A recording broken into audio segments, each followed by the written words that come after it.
I've mentioned several times in my videos that the house that I live in, my wife and I, is off the grid.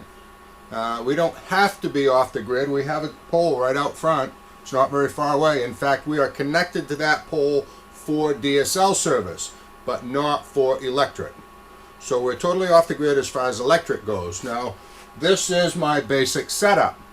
I will explain what we're looking at. I'll go out back. I'll show you the solar system. I'll show you the batteries. This is kind of the heart of the system. I made a choice. When you decide you're going to go solar, if that's what you wish to do, you have to decide basically who you're going to buy from. What equipment are you going to use? Because once you buy that equipment, you're locked into that equipment until you want to replace your entire system, which I really don't. So Schneider Electric is one of a few high quality names that I could name. I made a decision to choose Schneider. It's a good outfit. It's a big outfit. They make Square D. They own a lot of stuff. And they're very big in the solar. There are others out there that are very good, and I don't mean to cut any of them down, but this is my choice. Now, what we have here is called a 4024 inverter. And it runs off 24 volt DC. I actually have two of them. Now, that will double my output by what we call stacking. I'm stacking them. Now, this inverter is designed to be stackable. And if you wish to have the ability to increase your power in the future, you need to purchase a system that is designed this way. And many of them are. And nowadays, most of the new ones are getting stackable. Now, years ago, I've been off the grid for several years now, really. And this is my second system. My first system was a cheap eBay I bought from China. And it was basically a junky system, but it worked good. We used it to build our house. We had a little shed out back is all it was, with batteries and solar on top and a bunch of crap I bought off of eBay, and it worked great. But to power my house, that's not what I'm doing. To power my house, I want a good system, and this is what we have. So we have the 4024 inverter and stackable. Now this is open right here because this is not yet hooked up. I'm in the process of installing this right now. So there's no power here, there's no power here. It will look the same as this when it's done. Same. This one has power. Down here has power. These are my charge controllers. Now I use the Connect, which is again Schneider. You don't have to use the same brand of charge controller. You can get something different. I'm sticking with Schneider. I happen to like them. This is what we call the MPPT 6150. And I believe that means it can accept up to 150 volts DC off your solar array, and it will output up to 60 amp into your batteries. Now if I push this little button right here, it lights up, and this system, which is connected through a network cable, all of these have what they call the ZAN bus system, which communicates among components. Now normally that wire wouldn't be run out here. I normally ran it out through a connection, but I put this box on top and it's not yet hooked, so I just ran it out under this cover for the time being. But that is not a regular thing. But this reads both. Right now it's 8 o'clock in the morning. 8:07 it says. It's not quite the end of September. The sun's a little bit low in the sky. We're not in the middle of the summer high sun, and we're putting out 1,780 watts into our batteries. 65 amp, and we're reading 27.1 volt. Now my batteries top out by my settings that I put into it, and by the recommendations from the battery people, which is Simplify. I'll get to that in a bit. My batteries top out at 27.2 volts. When you reach that level, the controller reduces the voltage to 26.9 and will float throughout the day. Now at 26.9, the batteries are not truly accepting a charge. They are fully charged. But if I run a refrigerator, whatever the case may be, it will feed off that float and not draw down my batteries. So at 8 o'clock in the morning, I'm almost fully charged.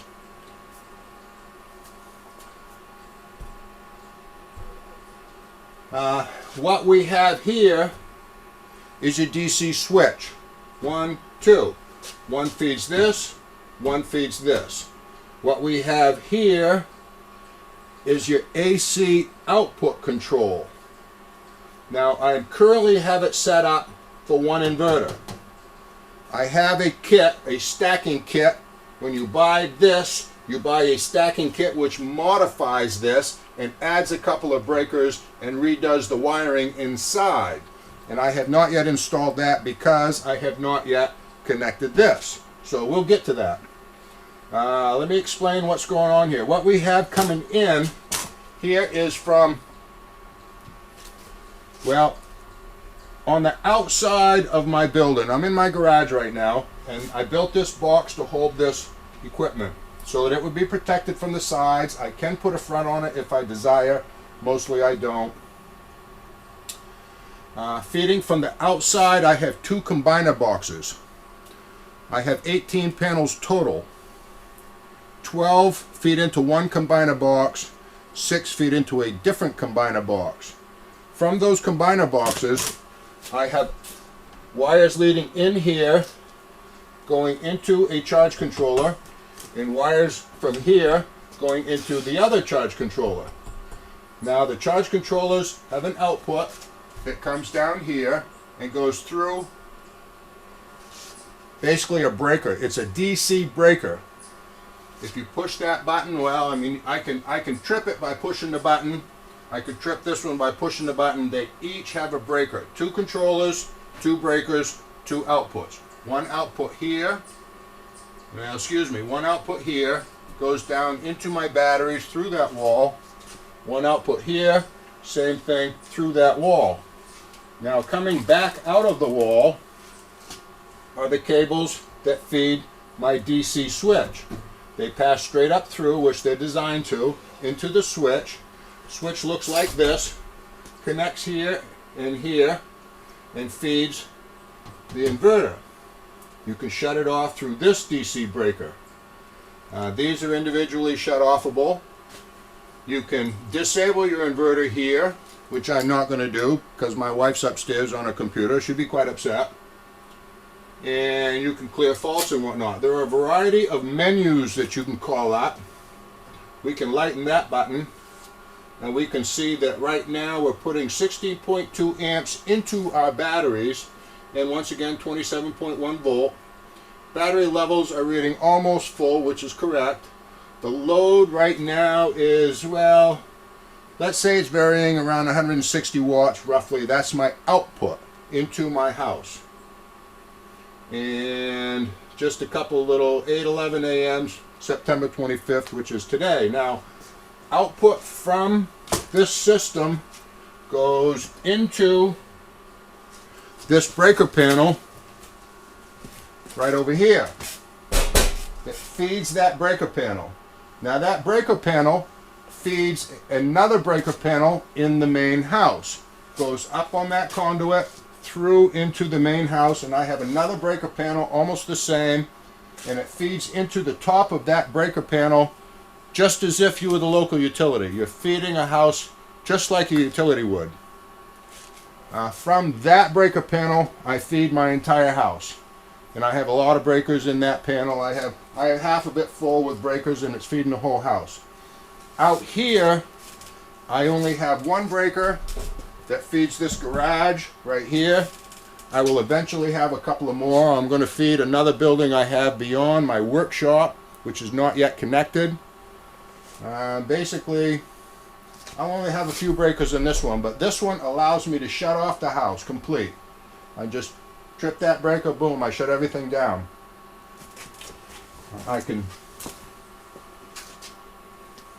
So this is my inside. I don't know if anyone can see this over here. I'm going to point to it if you can or can. I'm not sure how wide my lens is, but this is a pump control for our future solar hot water. Not yet connected. We're working on that right now. This This week I'm working on that. It might take a while. I've been quite a while working on it, to be honest with you, but we're making progress. Hope to get it hooked up. So that's my inside system. I'm going to say that we have been a few years, I don't know, 4 or 5 years now maybe, I'm losing track, but we've been running this system. This system here, we have been full-time on this system for almost 2 years that we have lived in the building. And we used it before then as part of our construction. Once we got rid of the old cheap eBay crap, we went to this. We've been running off of that. So I have almost 2 years of full-time use on just this lower half of the system. This much has only been put up here within the last couple of weeks and is not yet connected. And we've been living our life off of solar. And it's been great. No problem. I get just a little bit upset sometimes when I go onto, let's say, YouTube or whatever, and I see people explaining their solar and they live in a little cabin out in the woods and have a propane refrigerator and propane lights, and then I tell people, well, I live off grid. And they say, do you use candles? Do you have a refrigerator? We live in a normal house. This is a regular house. We have regular appliances. We do use propane for our cook stove, our hot water, and our clothes dryer. And mostly we hardly use the clothes dryer because we have a nice line right out back and we hang stuff out. Other than that, everything is electric. We have normal microwave, just like normal people. We have, my wife loves her electric teapot. We have toaster oven. If you've seen my videos, I have what I call my solar oven. It's a little toaster oven that sits on the counter, and we use that a lot. And that runs off our electric, off of solar. So these appliances draw a fair amount of wattage. My wife's teapot, I can read the draw, pushing 1500 watts. So right now we're limited to one large appliance at a time. We can run anything that we want in here. I can't run my welder, my air compressor, but I hope to get to it. But one large appliance at a time. So when we get the second connected, that limit will go away. We can run the microwave and the teapot at the same time. Hopefully when this is connected, I'll be able to run my welder and my air compressor off the solar. I have large size, large stand-up air compressor. I have plasma burner. I have wire feed welders. I do fabrication work on my own. It's a hobby, and I want to run my gear, and I'm preparing myself to run all of that off of solar. So you don't have to live like a hermit to live off the grid. What you have to do is build a system that will support the way of life that you desire. So there's the basics. We'll see the rest of it. I'll give you a real quick tour of our house so you can kind of see what we're up to. And we'll go from there. On this lovely September day, not quite the end of September, I don't know what it is, around 8:30, 8:45 in the morning right now. Our system is in full sun. You can see from this picture the two different parts of my installation. I put in 12 panels originally. I added 6 panels later. I may at some point add another 6 panels. I've kind of run out of roof to put them in, and I don't really mind the 18 panels. These are well, they're not the same. 12 is one, 6 is the other, but we're around 300 watts per panel roughly, like 285, and I think 6 of them are 305s or something like that. I don't exactly remember, but that's roughly what it is. Down in the corner here you can see my generator. Now in September we do run the generator in the winter on occasion. Probably a total in the worst of the winter of 3 to 4 hours per week. The generator runs into the inverter. The inverter charges the batteries. Once you charge your batteries, you shut the generator off and you draw off your batteries just like regular. I also have a long-handled snow broom, which I use to shuffle off the snow if possible. Sometimes it kind of freezes down for a day or so. Normally it will melt off pretty quick, and you may have to run your generator. Now here we are in September, and I believe that the last time I ran my generator for purposes of actual electricity has been since almost the end of February. I do run the generator occasionally in the summertime just to maintain it, make sure it's all good and running. This time of year, we do not need it. We have not run it. And so that's the outside of our system. And this is our house. It's what you might call a regular house. It's not a camp. It's not a cabin. It's not a tent. We don't live in the backwoods. Well, we are in the backwoods, actually, to be honest with you, but we live in a modern regular house. My wife has her pizza oven. Up the hill is a workshop that is not yet being fed by the solar. I have the wire buried but not yet connected. In that workshop are welders, air compressors, plasma burners. I intend to install a car lift. We intend to install a car lift in the garage, actually, also, but regardless. And this is pretty much what our little homestead consists of.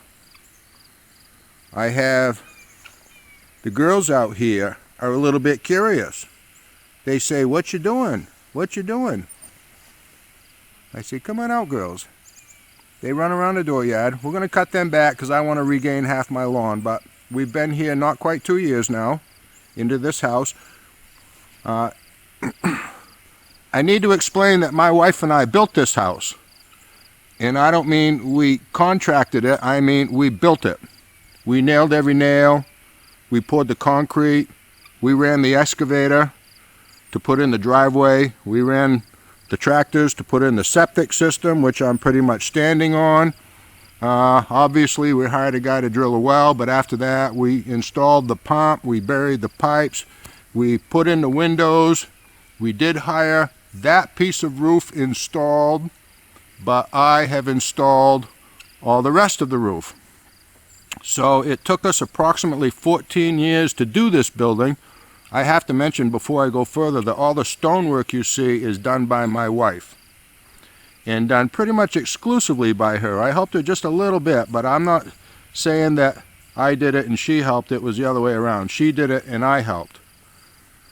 She's a good stoneworker, does a beautiful job. My hen pen is down there. The girls have the run of the place in the daytime. We lock them up at night. Mr. Fox comes down through these woods right here, and he has taken a couple of my girls in the past. They used to run free. We now have them fenced because of the fox, unfortunately, but that's the way life is. So they're happy, healthy, and we're all good. What you see here are the two combiner boxes that combine the DC power coming off my panels and feeds it into my charge controller through that wall. This goes into the garage and into those two Schneider charge controllers. This right here is a normal generator plug in, and my generator right here, which is getting kind of cobwebby because I haven't run it. My generator right there feeds into that plug and feeds the system as needed, which isn't very much. And I think I said that we haven't run it for true power needs since probably February. I have run it just a couple of times for maintenance. I probably should run it again. It's getting to be colder weather now, but not cold today, but it's coming. This is the end of September for us, and we know what's coming. Right here we have the breaker panel that is inside my house. Now this panel is fed from my garage. It's fed through this conduit right here, which runs all the way into the garage. I have a nice heavy cable that feeds it. It feeds into the breaker just as if you were the utility, no different. So if I ever wish to hook to the utility, all I would have to do is put in a service entrance and change the feed into that breaker, and I'm hooked into the utility just like that. And the utility is probably not even 100 feet off the front of my house. I don't know if I'm ever going to. The batteries I use on my solar system are from Simplify. I have 8 batteries total. These are 24 volt, 2.7, and some are 2.9 kW storage. Simplify battery, lithium ion.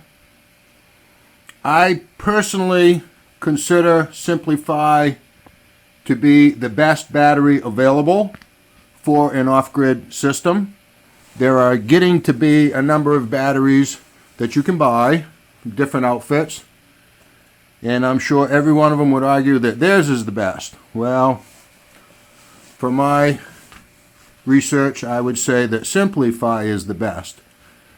These batteries can go inside. They do not melt down, catch fire, overheat. They have to be protected from freezing.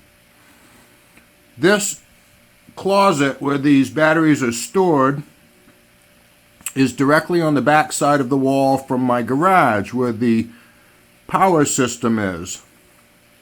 Wires feed through the wall, and this area in here is it's not truly heated, but it doesn't freeze. It's an entryway, it's cold, but it doesn't freeze. My garage does reach freezing temperatures, and batteries are not damaged by freezing, but they become unchargeable when frozen. So you need to reheat them in order to charge them, so you might as well have them inside, which is where they are.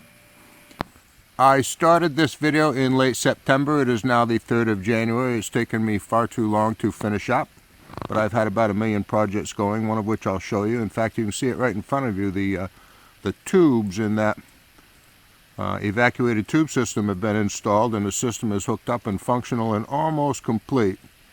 But regardless, we had about 3 inches of snow last night. Excuse me. The tubes are covered in snow.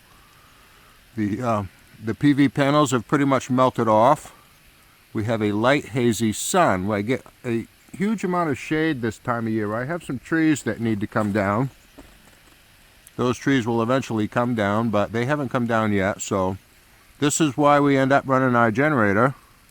We ran it, I don't know, yesterday I think. I probably won't run it today. It's sunny enough we'll get through. We may have to run it tomorrow. We have around 8 or 9 inches of snow predicted for tomorrow. So we'll probably have to run the generator tomorrow. And with 8 or 9 inches, I'll probably have to come out and rake off the snow. I have a foam brush that I use. It's special made, has a very long handle, and it works quite well. But that's where we are. We'll go in and look at the system. So with the shade and the thin sun on the panels outside, what we're making here today, we're making 734 watts. We're now at 26 volts. And that's about, excuse me, 11:30 in the morning. Now, I did have a fault this morning, which I believe was probably a low voltage fault from last night. First thing, my wife pops on her electric teapot, and voltage drops early in the morning. So, but it didn't shut off, and I ignored it, and sun came up, and we're doing fine. So, right now we're reading 23 amps into the battery. And that's on a cloudy day, so semi-cloudy. We're getting about halfway sun. In the meantime, this thing is hooked up, finished, complete. This was one of my projects between September and January to get this system running. It's now running. I have just a little bit of insulating to do on these pipes leading in and out of my differential pump. And this has been working for about a month now, supplying hot water to our domestic hot water system. Seems to work pretty well so far. We look forward to getting more sun on it as it gets more towards spring.